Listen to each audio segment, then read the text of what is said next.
Следующим Our спикером next speaker of our session will be Mikhail Riazanov. We saw him during the discussion and the head of Mail.ru group. He is the director of CapsCoin Products, and he will speak about the peculiarities of gamification in NFT games. Hello, Mikhail. Здравствуйте. Все хорошо. All right. Here we back again. Okay. I know it's been said a lot about NFTs and the games and NFT in the games. But before I start to explaining how it actually can be used in the game, I want to just share about a short bio information about who I am and actually where I came from. So I probably, like most of us, have been playing games like since I've had my first PC, which was like a long time ago, probably in the 90s. But the first time I saw the game on the mobile phone, there's something that changed my mind, and it was like probably a first smartphone like released from Nokia. It probably was 7650 or something like that, and it was a Java games era, and it was like probably Symbian games coming up.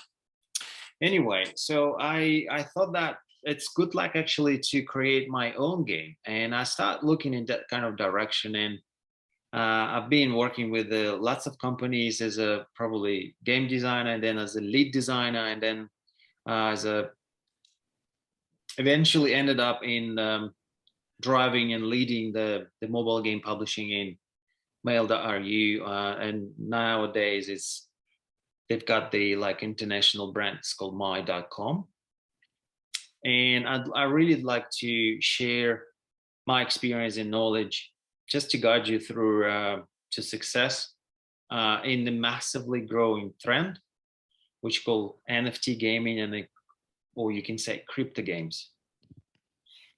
Crypto. Again, sorry, let me share my, sorry again, let me share my presentation first. Alrighty, there you go.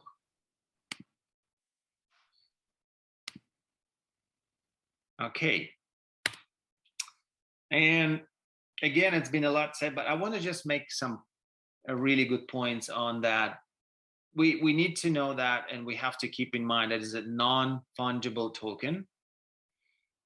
And this can be used and represented easily and generated by the users. It can be photos, images, videos, audio, and any other digital files or assets as unique items, and use blockchain technology to establish verified and public proof of ownership. So the main question I have is, what NFTs, what are they basically when it comes to the games? So how they can be converted, or how they can be really adopted into the games. And I'd like to kind of dive into the past, probably of all of us, to find the first NFTs in the real world. And of course, there are collectibles.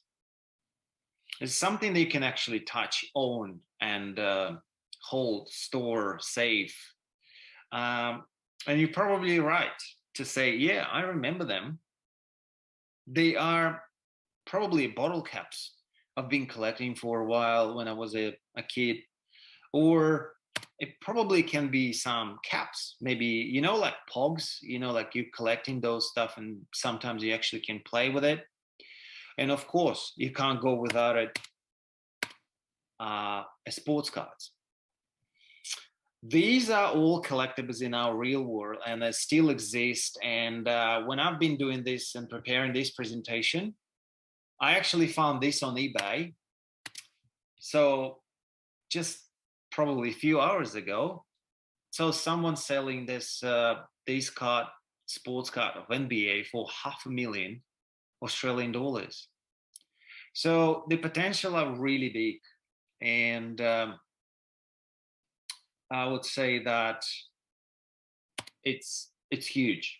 But we are looking into the game objects now and how they can actually look like if it comes to the games. I would say that this can be whatever user can purchase in the game and own. It can be, I don't know, it can be any boosts. It can be any weapon, armor, costume, skin, anything that can be purchased that user can hold and actually sell it, whatever he wants to do with it. So, and I want to really make more like point on the main object, which is your character. So it can be any character in the game. And we all know that the character helps you to progress in the game. And to progress in the game, you have to upgrade your character. This is something the user interact on every day and every game session, just to dive into this the game environment and increase his abilities and basically progress in the game. You have to do all the missions or quests. So it's kind of all that we already doing in the games so far. And the capacity of it and the horizon that can be actually expanded to this in the NFT world, that is whatever you do with your character, it's all reflected into your NFT, and that can increase your liquidity of your NFT. And the existing protocols allow you to actually update and record the game progress on your character's NFT to increase its liquidity. And I'm happy to say that after that speech, you will hear my colleagues from CapsCoin, and they will explain more about that, how you can actually do that, and what's the options you have with that, like progress and upgrading the character in the game, and how it can be converted into any other games. All right, so a next step is, okay, then I need to find out what the gameplay is, or what genres is probably fit to NFT gaming. And as we know, like it's like really a lot of any genres which is successful or less successful, and there's so many games presented under the each genre. But the main question is, what's the best combination to fit this crypto or NFT world, just to be really efficient in the game? And not every genre or every gameplay can fit into that. So if we look into like there really deeply, let's say, let's take the best example of the arcade, very well-known game, which is Match 3, which is a game mechanic.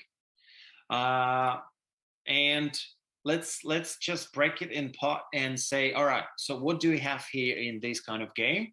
So we do have levels, which probably the most game session users play with. It can be combined into the segments or quests or anyway. But anyway, you have to go through the levels. So what helps you to go through the levels faster? It's boosters, or you can open up the chest or earn chest again with the boosters. But probably the main thing you are competing with is just your leaderboard. And the higher and the you and in that list probably identify you as a top player, and the top player always get the best rewards. And let's say, how can I convert that kind of game mechanics or gameplay into the NFT game? And as you can see, there's not that many options they can do. And probably, from my opinion, there's no any NFTs that can be purchased. Even if you, let's say, for example, give the user to buy boosters as NFTs, but the main risk that you can actually face is that giving away or selling your boosters will affect your game balance. And all the boosters, they probably one-time usage, have the one-time usage. So there's not that many options that you can actually do. And probably one of the best is just to let the user play. And the higher you in the leaderboard, the more, let's say, cryptocurrency you can earn. But that's all you can say. And there's no options for any NFT injections or NFT items or game objects you can purchase and hold forever or sell it. But if you look at RPG games as just an example, and you easily see there's so many opportunities for the NFT integration. So because the game, they say this genre is like full of a very big variety of the items that help you grow, the characters that you can have more than one character in the game, and especially the game session is longer in these kind of games. So as I said, there's so many options you can use, but the main question is, do we actually have to convert every single game object into the NFT? And the answer is probably no. So you have to be really clever, because you are actually not trying to break the balance of the game, and probably be focused on what's the main driving the money generating items in the game. And of course, you probably know already, that's your characters. And if we're talking about the characters, then this is where you are most interested to come back to the game, progress, or maybe buy and purchase new ones or upgrade them. This is something to drive you on to come back to the game. And we are now talking about the retention rate of the games. So moving forward, just a quick list of the options you possibly can get. So you do have, in this kind of genres and gameplays, you do have map, you do have levels, you are unlimited to your quest missions or events you can hold. It's going to be a calendar event, so whatever you do in the games, it's all will help you out to retain the play in the game and do the extra drop of the NFTs or any other game object. So again, it's the boosters, and this is like a plenty variety of, it's going to be one-time booster, it's going to be forever booster, but with a cooldown effect, or it can be a booster that just actually allow you to enter or open up the chest or enter the mission, the secret mission or something like that. There's a treasure chests as well, treasure map, characters, skin, costumes, armor, weapons, leaderboard, everything you need to monetize your game as an NFT game. So, and if we look back to the matched 3 game mechanic and the RPG, I would recommend likely combine them really in one if you're looking something like that. And there's a plenty of games that already have that, a combination of classic arcade mechanics with the like heavily hardcore play genres like RPG. So moving forward, as let's say, yes, now I probably know what's my best kind of combination of what the game should look like if I want to bring it up and integrate the NFT. But the main question is how your user is going to enter the game. And at this stage, there are a few options, and it's a very known options. So one of them is, of course, we know it's free. So go ahead, just enter the game and play. Like you will get some kind of default pack of your starting pack of your character, maybe some boosts, some extra in-game money, just to let you just to try and like go through these guidance and like just get knowledge how to play their game, whatever. But there's also a risk that let's say the conversion rate of the free user, the free to play user, to the real play to earn game user it's really low, because when it comes to the point that the user keep playing, but he needs to cash out his money, what he's earned, he will go through the like the process that he needs to register his wallet, the cryptocurrency wallet, and stuff like that. And the another way, another model, it's very known and very popular model, is just to buy a starter pack.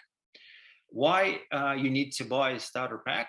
But this is your kind of already investment, so you already like receive your NFTs as a guarantee that you already have investment, and you can actually really progress in the game faster.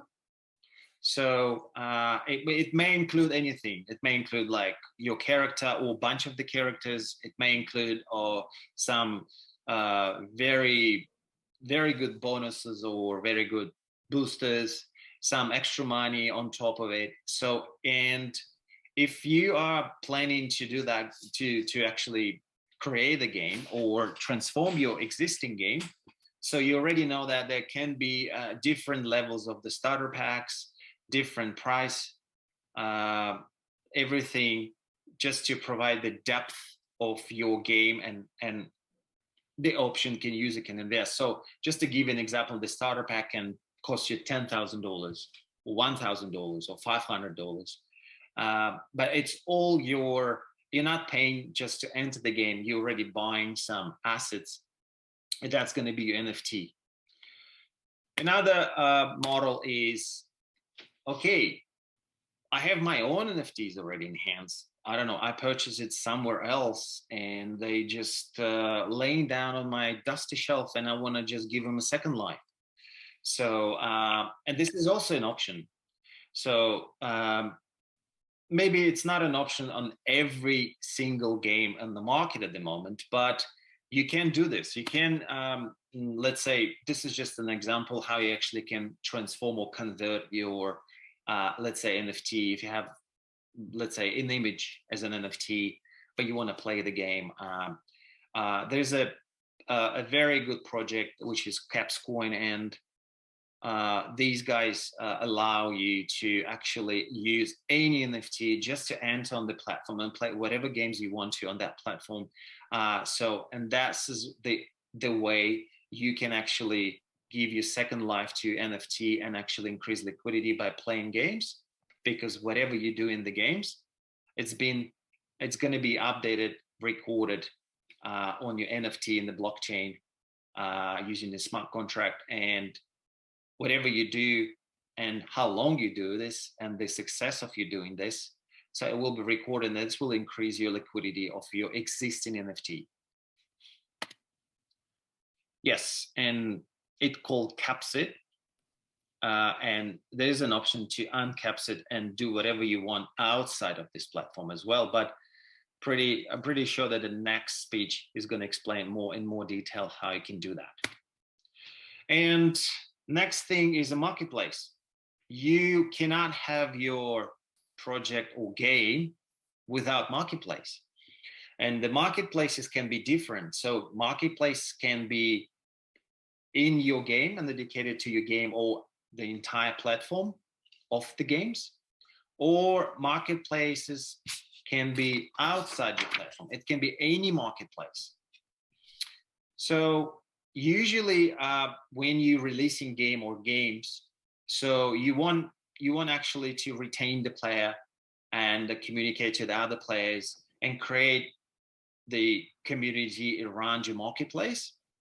And this is like a kind of a freedom to every user to, let's say, to try their best and buy, sell, or maybe rent the NFTs they're holding. So, and it's a really flexible kind of conditions if you can rent it. So let's say, for example, I've got 10 characters in my game, and 3 of them are one of the best, and I've got another 10, but I don't use them much, but they're also good, and I want to sell them, or I can rent it. And let's say a new user, if it just come into the game and want to play, but he doesn't want to go through this whole like a basic steps just to grow. He wants to start really more advanced. He will be looking for something. Maybe I can rent it for a month, or maybe I can rent it for a week. There's a different kind of option, and the user actually create those options on the marketplace. And also, let's say if we're talking about not the characters, I'm just going to give you an example. Let's say you've got a special secret key that only allows you to open up a special secret chest. You can also rent it just once, just one usage, and you can also do that as well. And it's kind of unlimited, but it's also give you freedom how you can actually monetize your NFTs that you're holding in that game.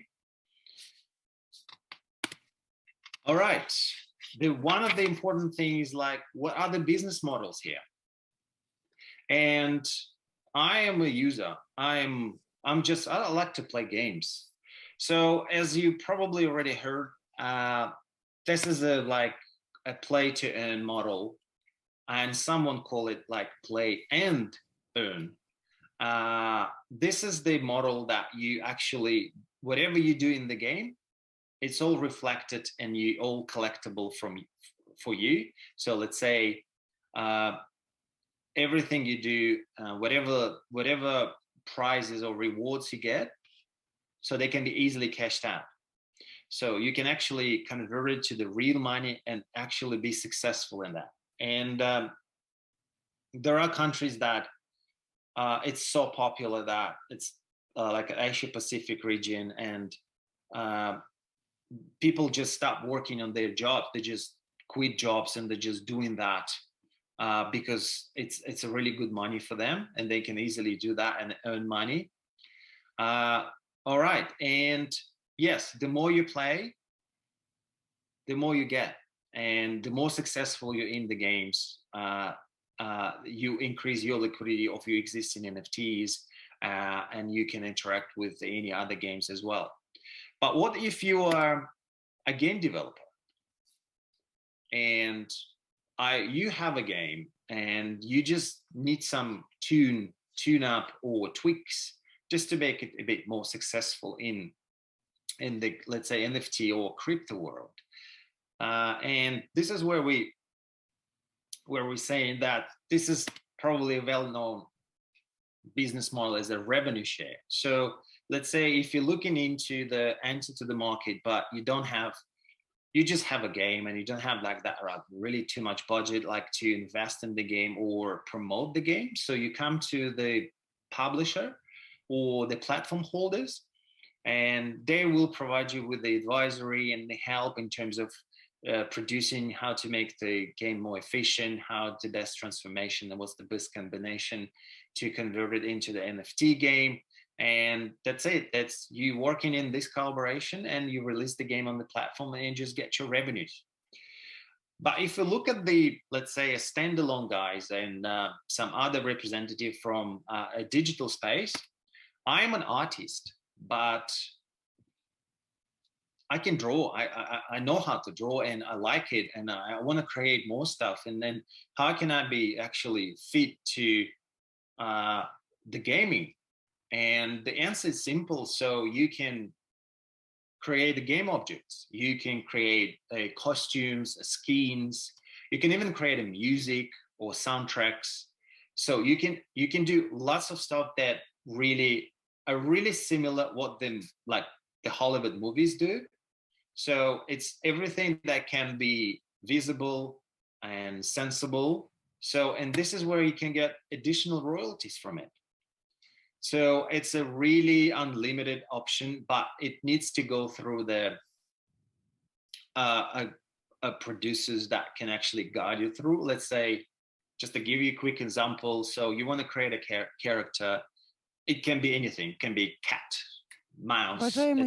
Уважаемый спикер, Михаил, простите, что я... Mikhail, sorry to interrupt you, but we are limited in time. Okay,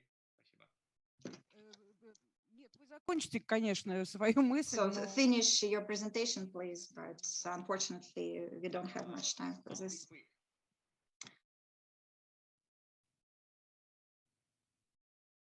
Okay, to just summarize, give me 1 minute, okay? So what you need to do, you need to define your best combination of the game plan and mechanic, right?